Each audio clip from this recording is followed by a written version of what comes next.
In this video, I'm going to show you how you can create a template in Notion. As you can see, now I'm in Notion. The first step you want to do, go to Pages, and let's call it page test 33, empty. And here we can add text. So for example, test text example. And what we can do then, you want to make sure to use all the text you want, and then slash hit the plus, and then we have to look for template. So we can just search up manually, but we can also type it in. But let's look if I can find it. No, I can't. So let's just hit that template, and here it is. So now we can basically add whatever we want. For example, add a name to this template button.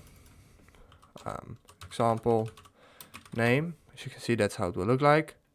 And then we can add a template and add blocks to basically what we want. So for example, we can add a block with text, copy this text in here.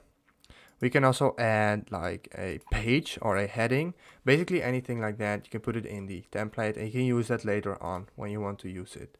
If this video helped you out, please do a like, please subscribe, and see you next time. Have a good day.